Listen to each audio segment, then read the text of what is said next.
Welcome to episode 35 of the Cigar Snob podcast. I am Nick Jimenez, joined by Eric Calvino.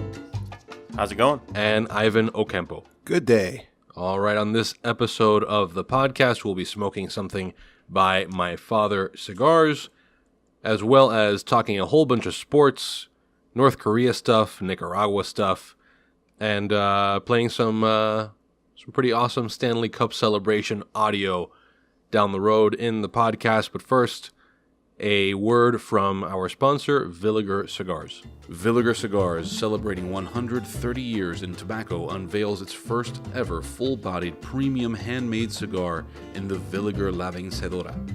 The Villiger La Vencedora is the follow-up cigar to the highly acclaimed Villiger La Flor de Inclán and Villiger Sandoro Colorado.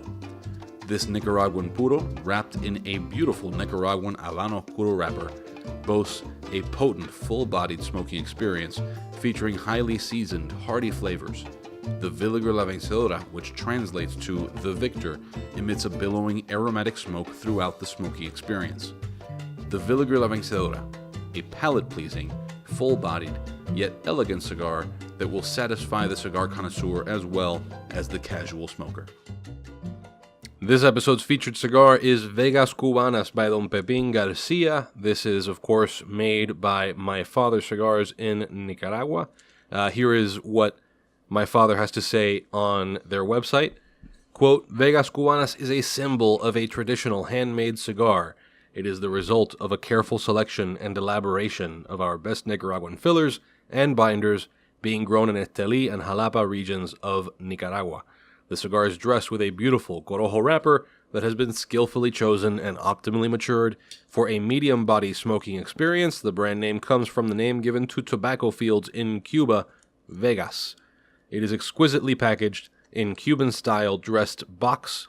I don't know what that means. That means like a paper wrap box. Yeah. All right, so Cuban-style dressed box of 25 cigars. This has a binder and fillers from Nicaragua. The wrapper is a corojo, the origin of which My Father has, as far as we know, not disclosed. We are smoking this in the 6x50 Generosos format. These cigars come in various, I think, 3 other formats, priced between $6.38 and $7.76 per cigar. So this was initially one of the cigars that was being made when Pepín was doing El Rey de los Habanos, so his Little Havana, Miami-based factory. That's correct. And was brought back in the 2017 IPCPR trade show in Las Vegas. So far, what do the two of you think of the cigar? Well, construction is impeccable. Absolutely impeccable. The wrapper is gorgeous, and it has it's a very sort of traditional Cuban-style cigar. I know that that's a little nebulous, but what I mean by that, it's not like an over-the-top pepper, earth, in your face, very Nicaraguan. It's not that. It's a very classic, smooth Cuban style with, it still has the requisite pepper and earth and some of that little corojo type sweetness to it. But again, in a very classic Cuban style, not the New World style cigar, right? I find it to have a little bit of bite. Yeah. So, really? But still in a very complex, smooth Pepín style, But I find it to be a little on the strong side for me. Really do. Yeah. Wow. Man, I'm really enjoying it. Yeah, no, very good though. Again, like it's got the Pepín complexity, it's got the leathers and get some vanilla from it and very nutty, but still very smooth and complex and good. Unfortunately, I am not able to enjoy this cigar. Still down for the count. I'm still smoking my limited edition Flor de Moco. So until I'm done with that, terrible. I won't be getting into any of these cigars. Absolutely disgusting, Nick. Yeah. It's a good name for a cigar, though. Flor de Moco. But we will come back to what Eric and Ivan think of Vegas Cubanas down the road in the podcast. In the meantime, we are in the midst of what is definitely a historic summit, the Trump-Kim summit that was going down in Singapore. So this is the first meeting of a U.S. president and a North Korean, let's call him leader or dictator. Supreme leader. Yeah. Supreme leader is the best way to put it, right? What one of my what one of my high school history teachers used to call a penis potato. Oh, Dictator. okay. Yeah. See what he did there? So, what are your initial the basics of it? Are that Trump has decided to meet with Kim Jong-un. It's already news in and of itself. That is news in and of itself. The meeting happened in Singapore. There was all this buildup of will it happen, won't it happen. There was doing a little bit of a, along the lines of a Mayweather fight, right? Like Willy won't he? Yeah. Well, it was off and on again, off again type of thing. Right. And so the debate, right, is about whether the meeting should be happening at all. So as Americans, what are your feelings on the fact that this meeting is happening at all, and what kind of outcome would it take for it to feel like it was worth it? So what kind of outcome would it take? Well, I think a denuclearization would be worth it for me, right? Making, I know it's a little cliche, but making the world a safer place would already be worth it for me. It's pretty subjective, though, at least in Kim Jong-un's. Absolutely. Yeah. Right. Yeah, of course. What does that exactly mean? Denuclearization. What I'm curious about is, so the Americans are always been made out to be like the evil empire, right? Especially in these communist dictatorships. Sure. Right? So Trump is the head of this evil empire, and they distribute all this propaganda to all the citizens about us being this, the worst thing that could happen to the world. So now the supreme leader goes and meets with him, all smiles and giggles, and shakes hands, and now everything is all fine, right? Doesn't that go against everything that you've preached to these people? Hopefully it's a big change, but it just doesn't make sense to me. Well, but they have state-run media, so I don't think they have to worry about that. No, I get it, but how do you go back to your people, and what do you say? It was like, hey, listen. Well, their people are not sitting there watching CNN or anything like that. Their people are watching whatever the state wants them to see. So yeah, you're telling those people that in that meeting you were the tough guy. Yeah, it's a completely closed environment. So I wouldn't worry about that for them. If that's your concern. I'm just not a concern. I'm just trying to picture how that gets distributed. Oh, there's a lot of spinning and massaging there, man. I wouldn't even. I mean, a spin may even be a mild way they do it in North Korea. It's more like surgery. Yeah, like 100% chance that they're like right up against the line of coming out and saying that Trump got on his knees and kissed Kim Jong-un's boots completely during the meeting. There's CGI of for sure. The way that Trump has been talking about Kim Jong-un in some of these press conferences, he said stuff like he's a very talented man and he loves his people very much. And in typical Trump hyperbole fashion, right? And so it's one of those things where, number one, I think it raises the stakes, right? Because for, at least politically, what it takes for that to have been a success, now you're needing a lot more out of it. The payoff of going to Singapore to tell everybody that the North Korean leader loves his people very much. You got to be there has to be some really big payoff at the end of that. Yeah. For it to be worth saying that kind of stuff. And then I think it also brings into question the double standard on both sides of that political aisle, right? Because no doubt about it. The same people who were applauding Obama going to Cuba and making all these concessions without getting really much of anything in return. Absolutely. Are super critical of this Trump move. And a lot of the people who were losing their minds over Obama going to Cuba, I mean, Obama didn't go even half as far in praising Raul Castro. No doubt about it. For sure. I don't think he paid for his hotel room either. Right. Speaking of hotel rooms, did you happen to hear Trump's take on what would be a better use for the real estate in North Korea? Oh, I know, man. No. Talking about how you got these beautiful beaches. And they fire the missiles. This would be a great resort. It's like you always see them when they fire the missiles. You only see them when they fire the missiles. This would be a great resort. And he actually says, you got these great beaches, and they're right in between China and South Korea. This is a great location. No, but the fact that he says you always see them when they're firing these missiles, that means while you're watching the firing of missiles, what you're looking at is the beachfront Where property. would I put the golf course? Yeah, he's location scouting. Yeah. That was awesome. So, classic Trump. So, yeah, it'll be interesting to see what comes out of it and how it's all spun come campaign time, because Well, it depends what you want to know about it, right? Like if you want to feel positive about it, just watch Fox. If you Right. want to be down on it, just watch CNN. I mean, Yeah. it's that simple. Should Dennis Rodman get any credit for this? Dennis Rodman and Potcoin, Potcoin.com, which apparently has been a sponsor of Dennis Rodman's diplomatic efforts. He went to Singapore wearing a Potcoin.com T-shirt, which is a... And what was the crying bit? The crying, he was talking to Cuomo on CNN, and Rodman started crying as he was recalling the backlash that he got Yeah, he from got a his lot of last shit visit for to that. North Korea. Yeah, of I course. remember you saying it. Let me ask you It's something. amazing. Does Kim understand English, Dennis? It's amazing. It's amazing. It's amazing. When I said those things, when I said those damn things, when I went back home, I got so many death threats. I got so many death threats when I was sitting there protecting everything. And I believed in North Korea. And when I went home, I couldn't even go home.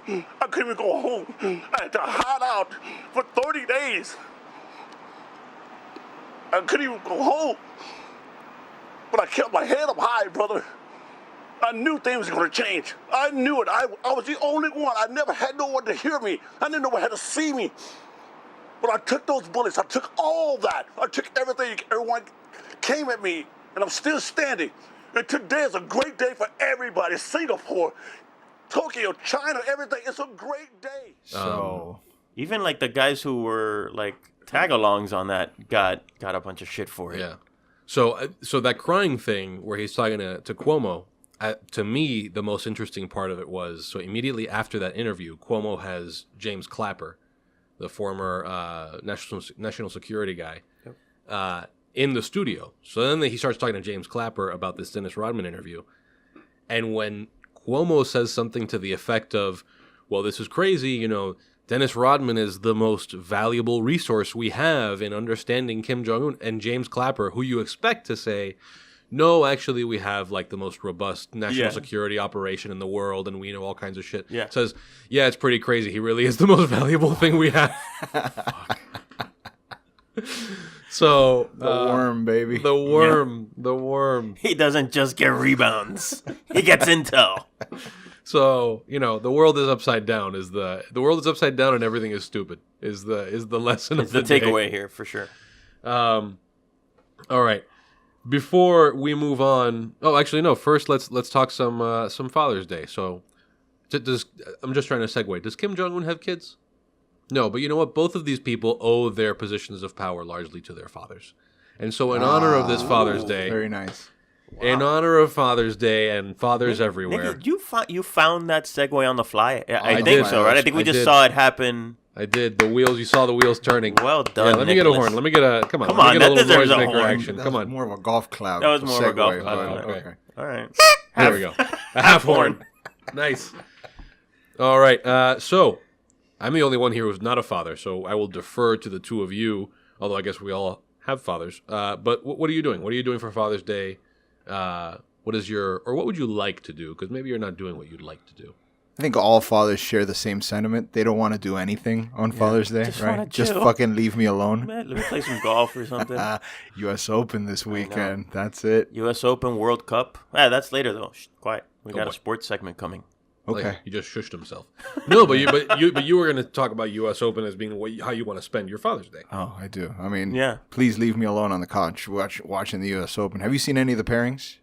The two featured pairings. No, I for just saw like Thursday, one large group Friday. of Spaniards in one pairing. Okay, so you got Tiger, Dustin Johnson, and Justin Thomas playing one threesome. And then you got Dustin, Justin, and Tiger. Yep. right. And then you got Phil. That's the Jordan. law offices of Dustin, Justin, and Thomas. Then you got Phil, Spieth, and Rory in the other one. Nice. I Those are like that. Awesome, man. I like That's that. must-watch TV right there. Oh, for a golf nut. Right? So, who do you like?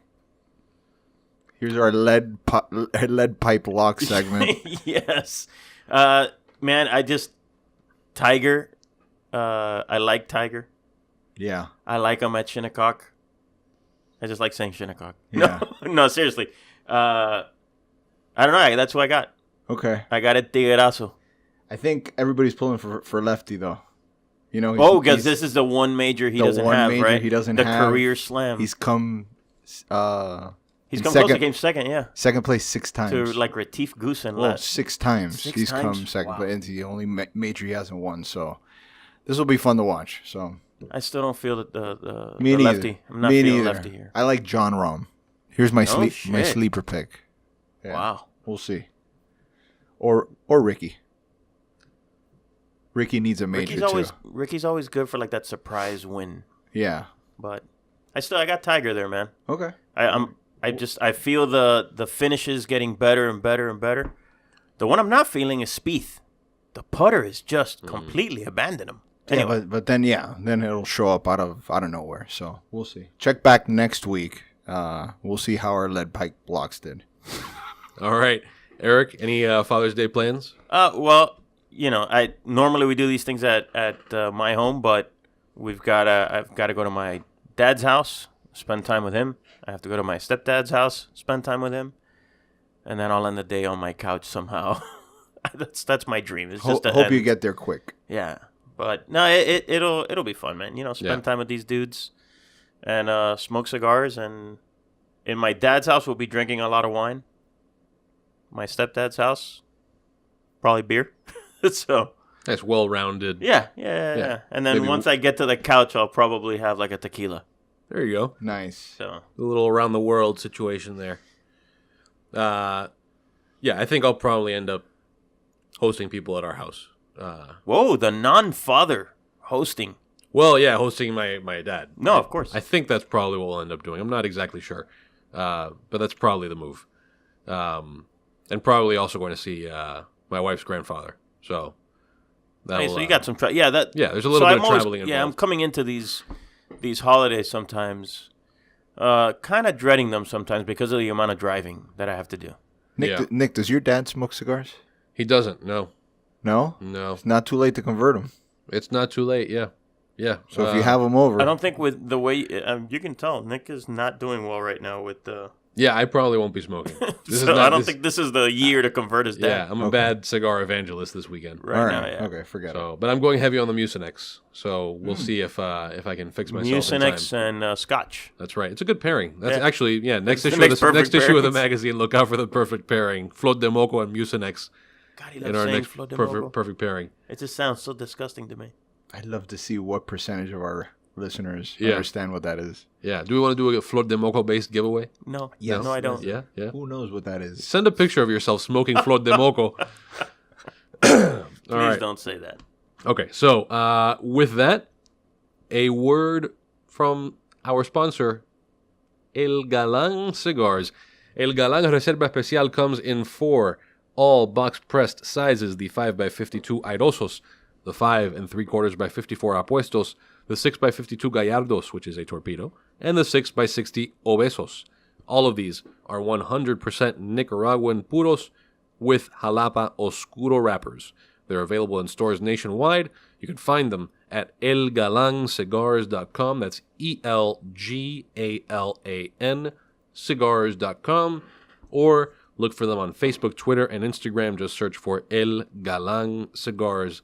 Again, you can find them at elgalancigars.com, elgalancigars.com, elgalancigars.com. And now, the news from the cigar world.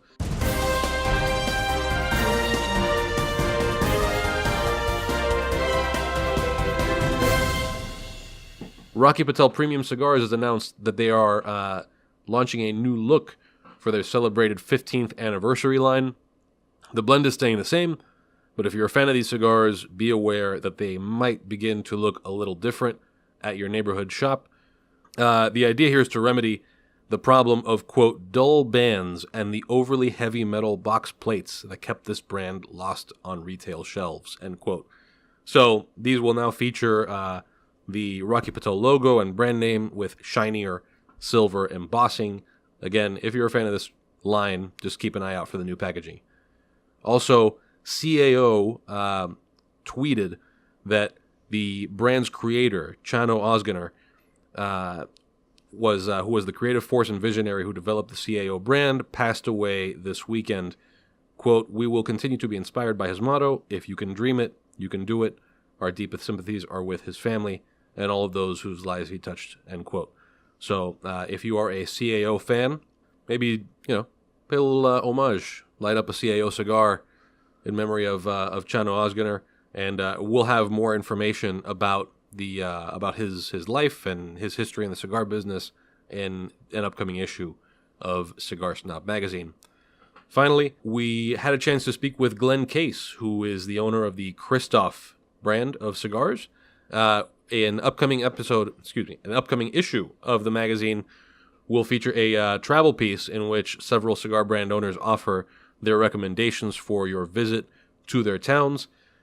While we were on the phone with Glenn Case for that, we asked him for an update on what is going to be new from Christoph Cigars at the 2018 IPCPR trade show. Here's what he had to say. So in terms of new products, we're relaunching a cigar called Vengeance.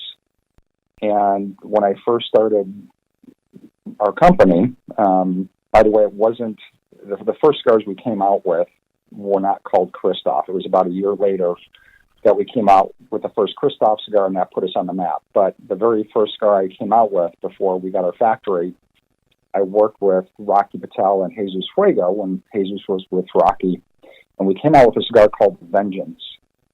Well, we're actually relaunching that cigar under the Christoph name, so it's Christoph Vengeance, and we introduced that to TA members, which were a member of that organization, TA's Tobacco Association of America. It's a very small group of members. There's only about 75 retailers and about 35 manufacturers.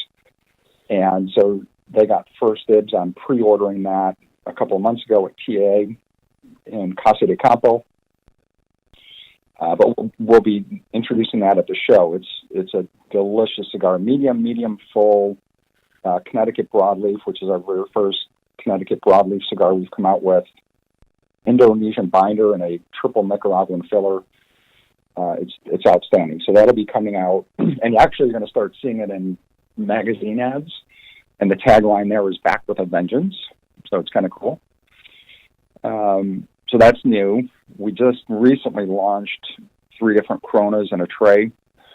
We had Coronas years ago, but it didn't do as well as we wanted it to do, and it was primarily because of the price point issue. So we came up with a really nice little tray. It's literally 12 inches wide, and retail on it is $5.75 a cigar, and it comes in the Connecticut Habano and the original Maduro.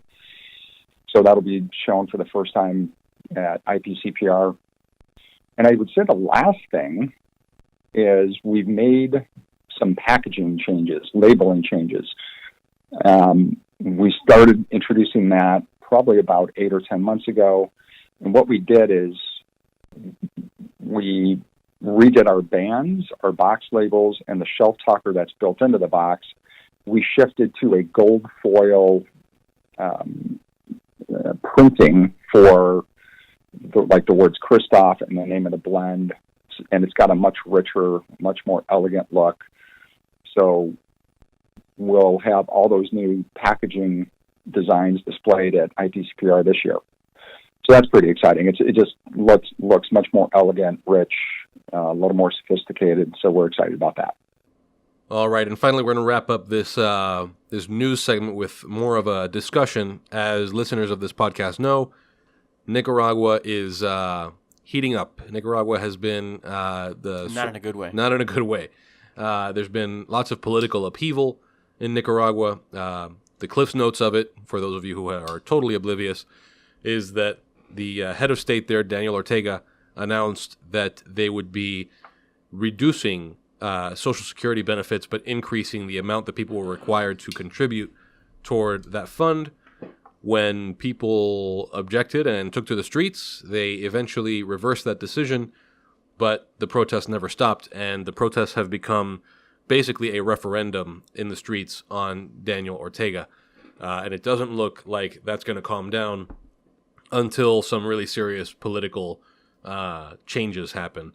So Esteli had been relatively quiet. Not quiet because there were protests in the streets, but in terms of, the most violent elements of this protest movement, had been relatively quiet, but that is by all accounts, from people on the ground in the cigar industry, over. According to reports from various sources, especially Skip Martin, who, by the way, has been an invaluable resource to those of us who are trying to keep up with this stuff from outside of Nicaragua. Skip Martin has done an incredible job of keeping people up to date and serving as a source for various cigar media.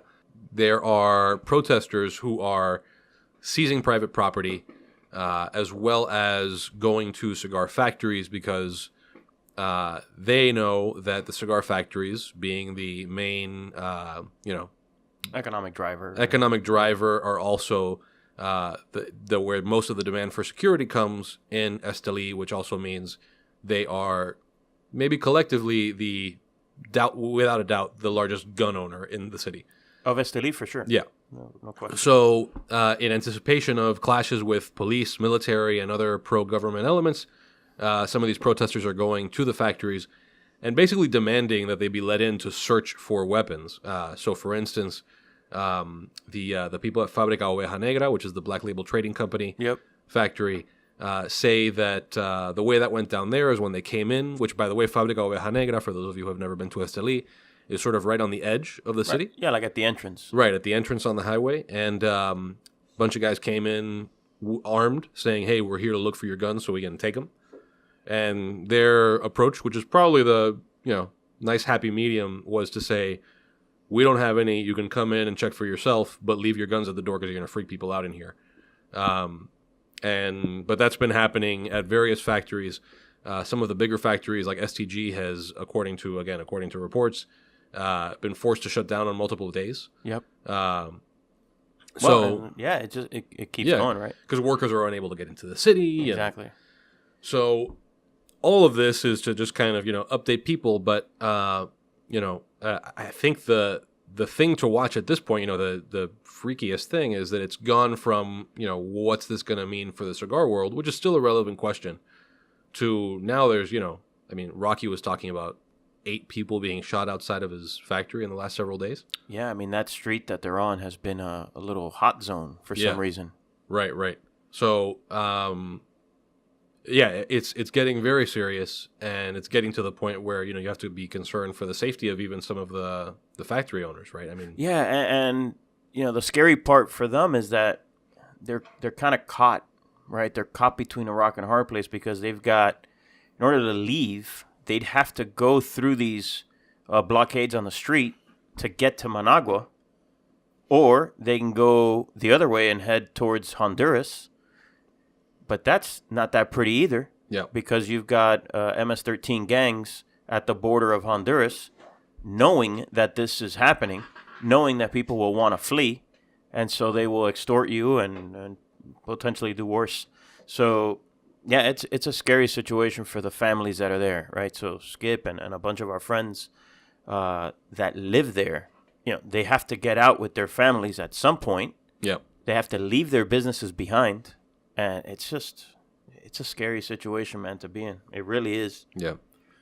And I don't see the end in sight. Tomorrow, by the way, well, we're recording this on a Wednesday. Right. Thursday, the protesters have called for a nationwide strike. It's not getting any better. The part that I'm worried most about is what happens when they start to run out of food.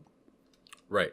Yeah, because that's happening. Yeah, even if food is coming in and out, it's coming in and out very slowly. Trickle. It's a complete trickle at this point. So and the protesters are, when the food is coming in a lot of cases, the protesters are taking it and stashing it. Number one, for them to be able to eat, and number two, to be able to bring everything to a halt and force Ortega's hand. So it's really ugly, man. I feel for all of those people down there. I don't know what we can do other than raise awareness to it. Right. But it's bad. So you guys have been around the cigar industry for a lot longer than I have. What's your perspective on just the issue of, there's so many families, not just factory owners, but also families in Esteli, like locals who maybe are just, rank and file employees who still have relatively fresh memories of other instances of political upheaval that it really felt like Esteli had sort of put in the rearview mirror. Well, yeah, I mean, in the during the Sandinista Revolution, Right. Esteli was at the sort of core. It was kind of almost a birthplace of the revolution, right? Right. And so Esteli has a very Sandinista background, which is a very revolutionary background. But now Ortega's government is a Sandinista government. Right. So it's just a weird place and time to be in for these people, right? Yeah. Because the very thing that they wanted and that they fought along with Ortega for is now the very thing they're fighting against. Yeah. So and not it's only that, but it's a city that owes a lot of its prosperity to, even if they're not always overtly this way. I mean, Cuban exiles run the majority of the factories down there. Yeah. And this is a very anti-Sandinista community. And so what does that end up meaning? In terms of the character of the city, I think that also has to create sort of a dichotomy in the way that people think about it, because they maybe feel this allegiance, in terms of the identity of the city to these two radically different perspectives. Yep. So yeah. So and then now turning it all back to our listeners, right? Because a lot of them who are not so tied to this, all they want to do is smoke the cigars. Yeah. And so, what does the trade show, the upcoming trade show, look like? With a lot of cigar companies not even having product to take. Right. I mean, you talk to the smaller companies that weren't preparing themselves and stocking up on product, and they won't have anything at the show. They won't have a cigar to sample. They just won't have any. They'll have a booth with nothing, with no product in it. So it's going to be a bizarre show, which in turn will trickle down to the retailers, which will then trickle down to the consumers. There just won't be that many cigars coming from Nicaragua.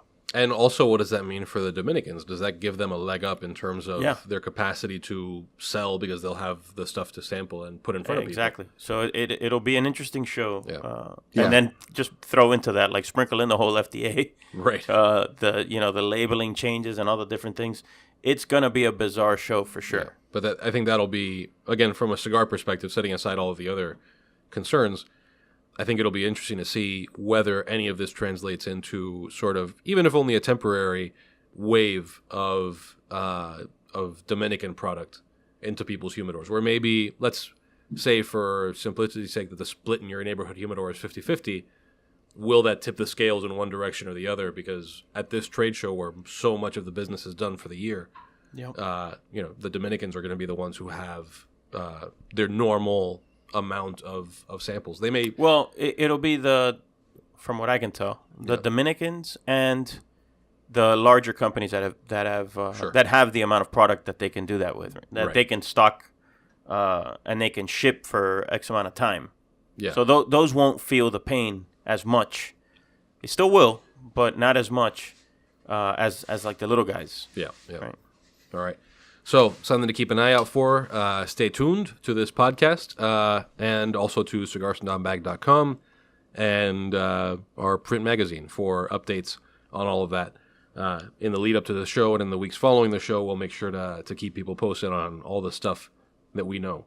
Back to our featured cigar. Again, we're smoking Vegas Cubanas, which is my father product. It's Vegas Cubanas by Don Pepín García. You look like you're, maybe about an inch or two into the cigar now? Yeah. Give or take? How's it going? Yeah, I mean, the construction is impeccable, as always. But with a Pepín product, Pepín, right? and it's smoothed down considerably for me. So it's still an excellent cigar. And retail on this is somewhere in the $6 to like $6.5 to $7.5. Yeah.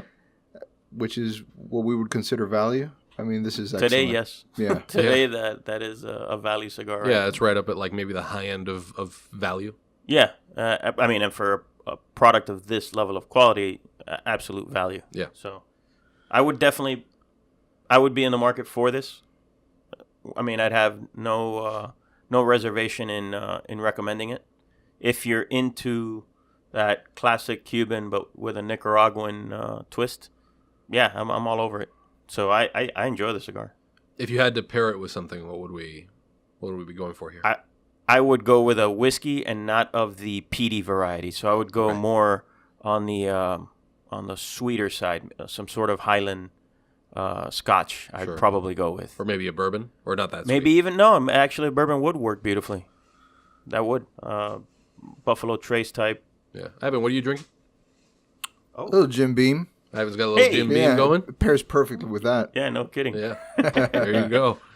All right, so that's That's just Vegas Cubanas by Don Pepín García. Maybe we'll come back to it before the very end of the podcast for a little update. We got a bunch of sports stuff to update you on, beginning with some things that we have talked about in the past, just to make sure that we see our updates all the way through.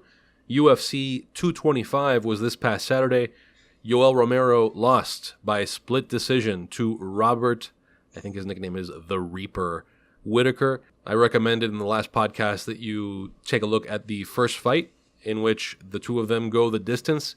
Same thing in this second fight, this rematch. They both looked like they could barely stand up by the end of it. I think it was 3-2. Whitaker won. NBA playoffs update. Cavs got swept. Oh yeah, is that what happened? Yeah, Cavs got swept in case LeBron got swept. LeBron and his crew of Roombas Yeah. on the court got swept by the Golden State Warriors, and of course now we're in for a lot of weeks, if not months, of rumors and speculation about what happens with LeBron next. If you had to place a bet, I know we kind of touched on this last time, but now the dust having settled and seeing what's going on, what do you anticipate might happen there? I'm still no different than what I said last time. I think it'll be either Houston. Yeah. I don't think he stays, as you have constantly said, Ivan. I think he leaves. I think he definitely leaves. Okay. It's just a matter of where he lands. And I think he'd be crazy to go to the West. Yeah. But Houston, if they can swing it, that'd be a hell of a team, right? So either Houston and in the East, I think Philly's got a leg up on people.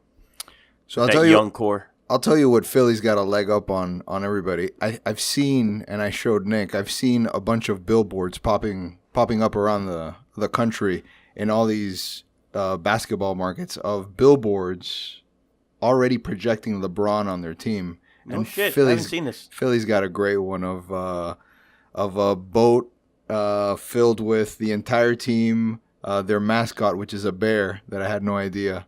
The They had 76ers mascot is a bear? Is a bear. And then I think Dr. J is also in the boat, and they're rowing towards. They left Moses Malone out? The championship. But yeah, all these teams are really doing their best to promote their city by putting up billboards, already projecting LeBron on their team. So I hope we're not doing that. The Heat. yeah, we got one. Shit, I haven't seen this. Where is it? We'll do this on air. So the this Sixers thing is sort of a take on Yeah, I Washington imagine. crossing the Delaware. Sure.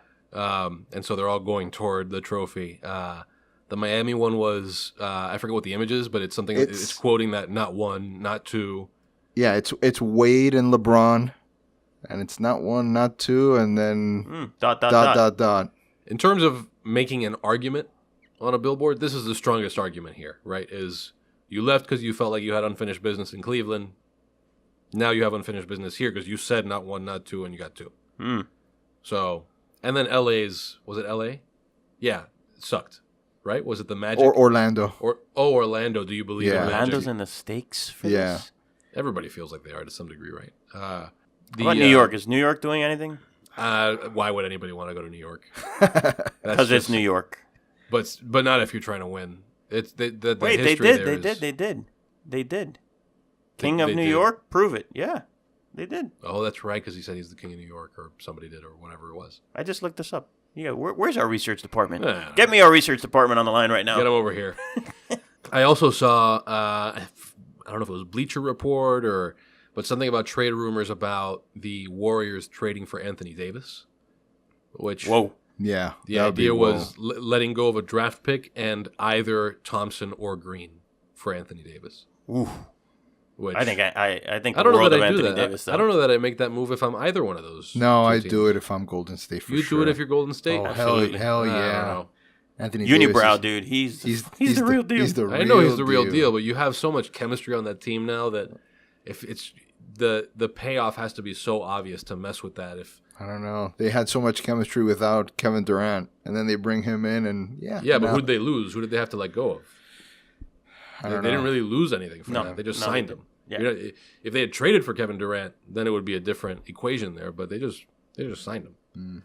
If you have to lose one of these core pieces from your starting lineup, all of whom are arguably Hall of Famers.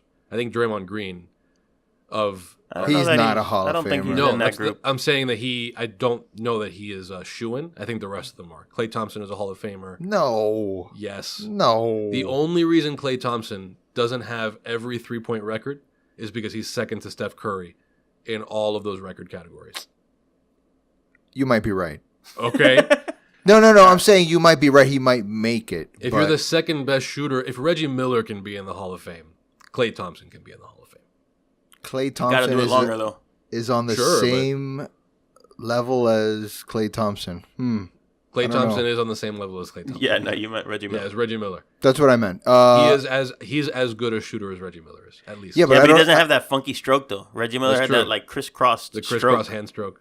That might be an insult to Reggie Miller. I don't know. If Klay Thompson was on a team of deadbeats, would he carry his team like Reggie Miller carried the Pacers for all those Reggie years? Miller had deadlift shrimp. That's right. All right, anyway. Klay Thompson would carry a team to a conference finals. This might be a whole show on it. A whole show on its own. Yeah. Yeah, I don't but know. I say that, yes, Klay Thompson would carry a team as far as Reggie Miller carried his teams. Okay. I don't think he wins titles, but I think he carries them to maybe a finals, at least a conference finals. Okay. Let us know what you think. Yeah. Feedback at cigarsnobmag.com. Where does Klay Thompson belong in the pantheon of 3-point shooters in NBA history? At least by the stats. Granted, the rules have changed such that the rules help people break these records, right? So maybe if Klay Thompson is playing in the 90s, he's nowhere near as good. But at least by the numbers, Klay Thompson... Something has to be done, speaking of rules. These rules protecting are, the shooters have gotten out of control. Yeah. Feels a little bit like the protecting the quarterback in the NFL. Yeah, and I think people lose sight of how big of a role those rule changes have in this whole shift toward this like superstar driven dynamic where there are entire teams that just don't matter anymore. It used to be that because the rules were different, you could make up for a lack of talent with just grit, right? Yep. That's not the case anymore. Now, if you don't have the superstars on your team, you're not competing even in a regular season game. It's just, you're lucky to win anything.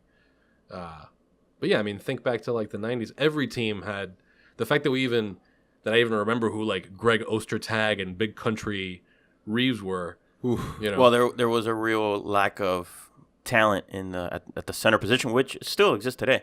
But that's what I'm saying. If you were a shitty team, even the best player on a terrible team mattered because that guy could we had Alan Ogg, bro. That's right. No one that's listening to this podcast remembers Alan Ogg. Superstar Ronnie Cycli. Oof. That's right. That was our number 1 draft pick. For sure, yeah. Anyway, so... Tell me about that USF Dome. The USF Sun Dome is no more. According to the Miami Herald, it now goes by a new name. It is now the Yuengling Center. Did I say that right? I'm always a little confused. Yeah, Yuengling. Yeah. I mean, it's spelled like Yuengling, but it's Yuengling. You can tell this guy doesn't drink beer. No, I know, right? I do not drink beer. So USF being University of South Florida, correct. Which is based in Tampa. In Tampa. Correct. Yeah. So Yuengling has been brewing in Tampa for nearly 20 years, and they now have naming rights not have naming rights, but they sold the... Yeah, they bought the the right to have the stadium named after themselves, or the arena, right? Can I complain about USF being called USF? That's not South. USF should be University of Central West Florida, right? Okay. Doesn't sound great because UCF is already taken. I know, so, So it has to be University of West Central Florida. How about that? Not UWCF. Not as marketable. No? Gold No. Coast is taken also, right? Isn't there FGC? Yeah, but they were there before. That USF sucks. was there before. That sucks too. It does suck, yeah. But USF was there before those. Yeah. I think they did fine. with USF. Well, yeah, it with doesn't their, make with their sense. lie. but- They did Terribly fine with south, their though. lie, with their false marketing. Yeah, of course they did fine. University of South Beach up in Tampa. Yeah, exactly. Not to mention, how many bulls have you seen in South Florida anyway? Oof, they're everywhere. Yeah, You ever all over the driven place. I-4 West? That's loaded with bulls everywhere. Psst, don't bring up the Bulls. My God. I don't know. I don't know what. Yeah, no, I'm not. All Gonna, right. I'm not gonna go. Very good. So anyway, if you're ever in Tampa and you want to check out a USF basketball game, Watch out for the bulls. watch out for the Bulls at the Yuengling Center in Tampa. Finally, we're talking World Cup. Actually, no, not. Wait, finally. hang on. Is it Yuengling Center is now is that the only college venue, college sports venue, that is sold its naming rights to a beer company? It might be. It might be. Tampa, or not Tampa, but USF is also one of the campuses where students of age can drink at the games, which is not the case everywhere. Huh. So I think it's especially significant in college because there are a lot of colleges where it would be wasted marketing money. Yeah, of course. But yeah, that as far as we can conjure up in our brains here, that is the only college sports venue. Another reason why we always rank Tampa as one of the best cities for there you cigar go. smokers. There you go. They have to put a little Fuente Lounge inside of the USF. That's right. Yuengling Center. There you go. So keep an eye out, and if the Fuente Lounge becomes a thing, you heard it here first. If it doesn't, If just they don't disregard take it, all this. we'll take it. Yeah. Right. All right. So the World Cup starts tomorrow. Horn. Give me a horn, dude. Russia 2018. Hold on, let me get my soccer horn. My vuvuzela. Vuvuzela? That took way too long to fire up the horn. It was like Fire up the it was vuvuzela. like a foghorn that had to be like cranked. So I'm not really a soccer fan. Eric, take And it you away. don't drink beer. And I don't drink beer. I'm going for the U.S. Yeah. Okay. Good. That's like on the fantasy draft where you draft the wide receiver that just tore his ACL. But yeah, no. Oh U.S. shit, they're not playing it. FYI, U.S. is not in it. Neither is Oh. Italy, by the way. Isn't that crazy? They didn't qualify. No, huh? sir. You don't get like grandfathered in For being for like the- winning one like a few years in ago. recent right? history. No, you don't. Oh No, you don't. shit. I think it had something to do with Zidane and the headbutt and the whole thing. No, I'm kidding. You'd have to be a soccer junkie to know that one. But yeah, I got. Yeah, man. Remember when Italy won? Yeah, but Zidane plays for France, right? Yeah, I didn't get the and joke. He headbutted Matarazzo or One of the those Italians guys got it. in Got the it. final. Headbutted him right out of the... Right in the chest. Got it. So Right out of so the we World don't get Cup. any Buffon. We don't get Gianluigi Buffon, no, Oh shit. or Pirlo or any of those guys. Oh man. Yeah, I was So looking forward to yeah, so no U.S., no Italy. So who you got? You going back to the Germans? No, I like Ghana. You like gonorrhea? it. Whoa. Ghana looks strong. Kind of looks strong. I think. But Ghana- then again, they might not gonna do it. yeah. You think they're gonna be suck? They go- I Hey, can't that wait. joke comes a little later. Yeah, a little... It's a preemptive strike on your part. But no, seriously, just throw out who you got. Who do I? Who's your lead pipe lock? Who won it last year? Germany. Germany, the Germans. All right, we'll take the black Not shirts. last year, by the way. Or last World Cup. Yeah. How about Argentina? Are they looking? Actually, no. You know, they've got a lot of age in the midfield. I don't like that. Okay. How about Spain? How are they looking? Also, age in the midfield, right? Their Aging. best player is still Iniesta, which is this is probably his last World Cup. Okay. So I obviously I want Spain. Not obviously to others, but since the U.S. is not in it, Spain is the team that I have the most connection with. So yeah, I'd like Spain, but I don't think they're going to do it either. But I'm going to be rooting for Spain. Okay. All right. When does that start and when does it end? Tomorrow, and it goes for a month. It Oh, ends that is on. great. It ends like while we're on the show floor at IPCPR. And where are they playing? Russia. So what time are the games? That's all I care Or like the about. earliest game is like at 6 a.m. Primetime games for us are 2 p.m. Because that's always fun. Just waking up like at 5 a.m. to go see a 6 a.m. game. I know, but that's only like when the U.S. is in it, or that's when we wanna we'll get up early and watch it. Sure. In my case, if Spain's playing, I'll get up early and watch it. If Ghana's playing at 6 You're a.m., up, I'm for there. sure, for I'm sure. there. 2026 World Cup it was just announced, will be Mexico, Canada, and the U.S. They won a joint bid to host the 2026 World Cup, beating out Morocco. All right. F you, Morocco. You know what surprised me? Morocco had like 60-something votes to Yeah. get it. It wasn't like a landslide. The vote was 135 to 60. Oh, sorry, 134 to 65. What the hell? Seriously, Morocco? I mean, we I think we got Russia, and the next one I think is like Qatar. You got to figure that there's some amount of like regional, we want it in our neck of the woods voting, right? I don't know if there's a public record of who voted how. I think no. This is for the first time. I think for the first time they made the voting public. Really? Okay. Yeah, they in an attempt at some transparency here. All right. So anyway, but yeah, 134 to 65, the U.S., Canada, Mexico triad won that contest. What are your thoughts on this? Has there been a multi-country World Cup before? I don't know, but I don't. Not that I can remember. Yeah. But I think it'll be good. I think they got like 10 matches in Canada, 10 in Mexico, and then the rest here. So I'm excited. We got some matches here in Florida. We have here in Miami, and we'll have some in Orlando as well. And the championship game will be in New Jersey. Is it? Yeah, MetLife. Okay, cool. So, yeah, that'll be good. I'm totally World psyched about Cup that. in New Jersey. Watch out. The swamp. All right, so keep an eye out for that. Stay tuned to the Cigar Snob podcast between now and World Cup 2026 for updates on how all that's going. We will keep you posted on all of the Vuvuzela developments. Finally, we have probably the best audio that has come out of sports celebrations in a long time. Gets my vote. For sure. Alex Ovechkin doing an interview. I think this was immediately after their win. No, this was during the parade. And the one and last thing, before the year, I said, not me say, it's just us saying, we're not gonna be fucking sucked this year. We're the Stanley Cup champions. Yeah! Woo!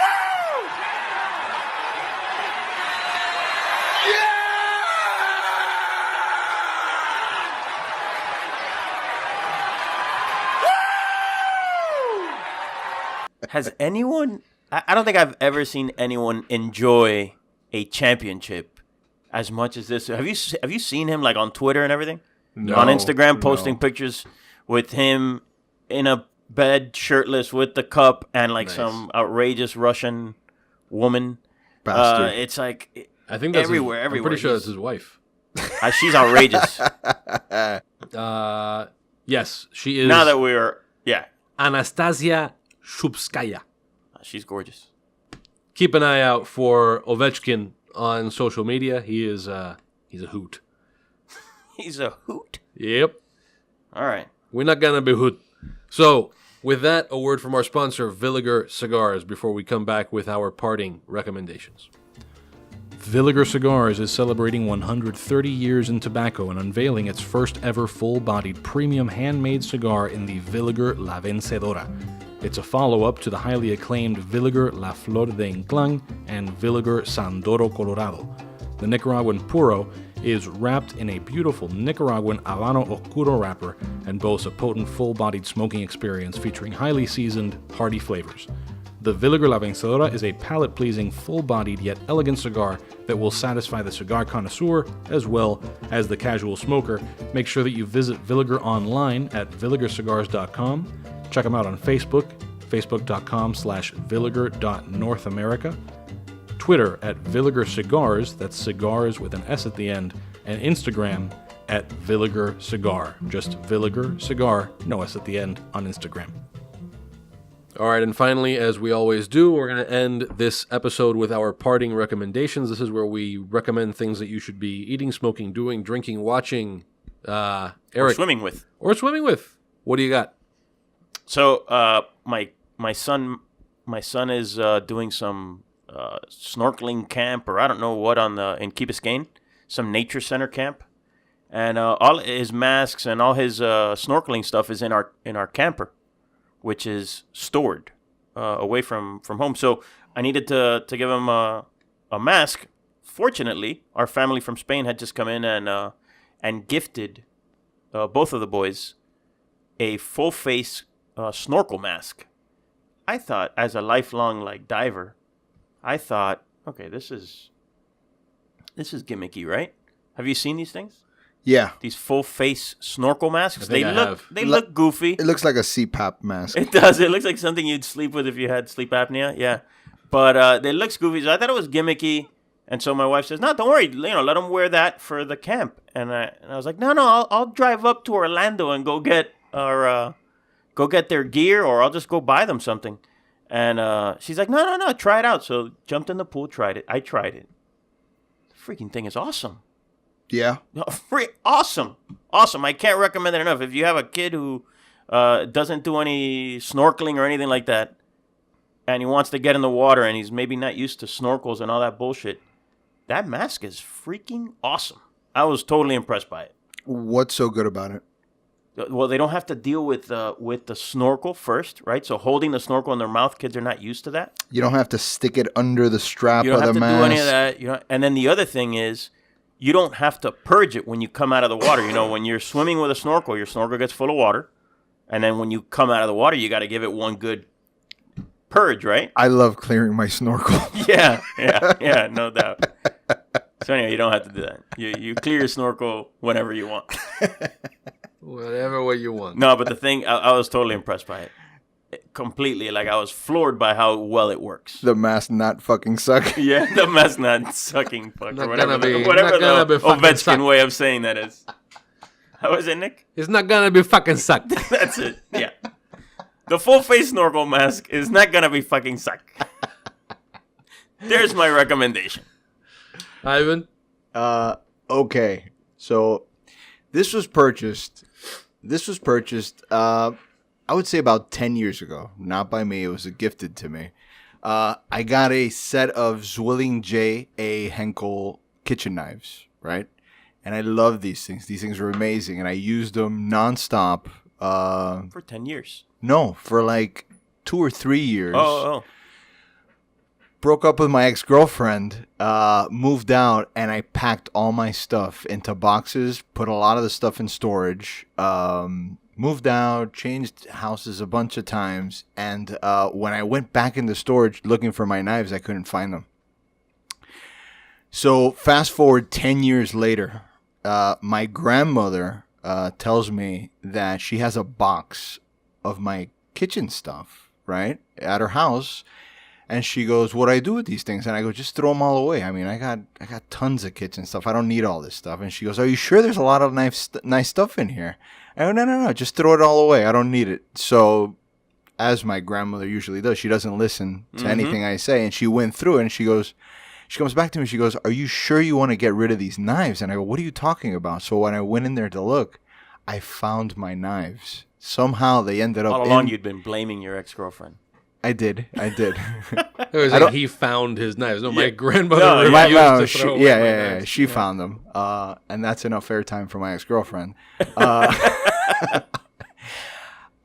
So I got them back into the arsenal, and I've been using them now since I got them back. And these things are like if I just bought them. I haven't. They have no rust. They're as sharp as razor blades. These things are amazing. I love to cut anything with these things. These things are awesome. Walking around the house with knives in your hand looking for things to cut. It's fucking awesome. If you have to buy a pair of knives, get these Zwilling J Henkel knives. They're the best. Yeah. Very good. All right. What you got, Nicky? I saw Molly's Game, which you can watch. Another chick flick. I knew it. Not Chick a flick chick alert. flick. You know how you have your horn? We need a chick flick alert for Not Nick. a chick flick. So Molly's Game is based on or about Molly Bloom, who wrote a book also called Molly's Game about her experience running what ended up being arguably the most exclusive Ecstasy underground ring. poker game in the world. So she basically spent a lot of time running this game, and the whole thing is about her court case where the feds are coming after her because she ends up all wrapped up through this poker game with the Russian mob. So super interesting true story. My only knock on this movie is that I'm not a fan of Aaron Sorkin.